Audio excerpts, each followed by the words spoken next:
अस्सलाम वालेकुम नाज़रीन, मैं मोहम्मद जहांज़ेब और आप देख रहे हैं मेरा यूट्यूब चैनल वाइस ऑफ सखी सरवर। तो नाज़रीन, इस वक्त मैं मौजूद हूँ दरबार हज़रत सखी सरवर पर। और आज हमें काफ़ी जो है वो रात के वक्त भी ज़ायरीन जो है देखने को मिले और इस वक्त काफ़ी रश है। तो आज जो एक चीज़ आपको दिखानी थी कि आज दरबार सखी सरवर के बाहर अकीदतमंदों की जानिब से जो है वो लंगर तकसीम किया जा रहा है। बड़ी मिकदार में वो लंगर तकसीम कर रहे हैं और काफ़ी जो अकीदतमंद आए हुए ज़ायरीन मौजूद थे इधर दरबार पर, वो लंगर ले रहे हैं और खाने में जो है वो बेहतरीन सालन भी बनाया गया है और रोटी भी दे रहे हैं। तो आज बड़ा दिल खुश हुआ है कि जो सखी सरवर दरबार की साबका द्वार पे हम रौनकें देखते थे, आज वो हमें दोबारा देखने को मिली हैं और दिल को जो है वो मुझे भी सुकून पहुंचा और दीगर जो लोग हैं उनको भी यकीनन सुकून पहुंचा होगा। तो चलते हैं और उन अकीदतमंदों से भी बात करते हैं जो ये लंगर तकसीम कर रहे हैं और जो ये लंगर ले रहे हैं उनसे भी बात करते हैं, क्योंकि काफ़ी सालों से हमने नहीं देखा कि रात के वक्त यहाँ कोई नहीं होता था, रात को एंट्री भी बंद होती थी। तो रात भी मैंने एक वीडियो बनाई थी, आपको आगाह किया था कि क्या सूरत हाल है। तो इस वक्त जो है वो काफ़ी ज़ायरीन जो है दरबार सखी सरवर के बाहर मौजूद है और ये जो लंगर तकसीम करने का सिलसिला है वो जारी है। तो आइए आपको दिखाते हैं कि क्या तासुरात है उन अकीदतमंदों के जो लंगर तकसीम कर रहे हैं।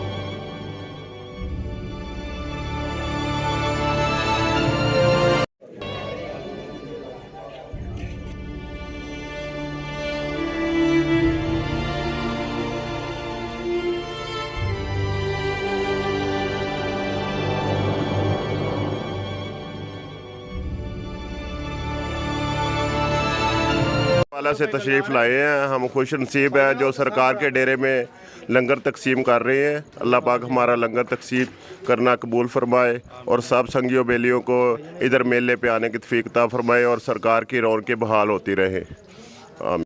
अस्सलाम वालेकुम जी, हम यहाँ लंगर तकसीम करने के लिए आए हैं। आज के 5 साल पहले हमने इस जगह पर लंगर तकसीम किया था और आज हमें सआदत हासिल हुई है। हमने बहुत कोशिश की लेकिन नीचे हम लंगर तकसीम करके चले जाते थे। आज हमारे दोस्तों ने कहा कि ऊपर दरबार पर लंगर तकसीम करेंगे। शुक्रिया, थैंक यू।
यार और जो बाजी वो पर खा लो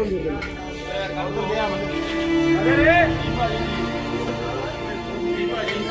और लंगा नहीं जोड़ दे आगे बात अगर भाइयों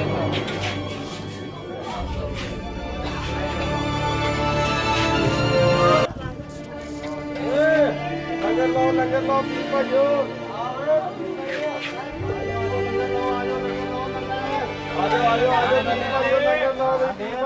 खड़े बड़ा लंगर पाके बड़ो बड़ो बड़ो लंगर लो भाइयों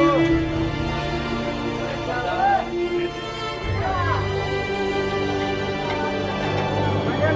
भाई लंगर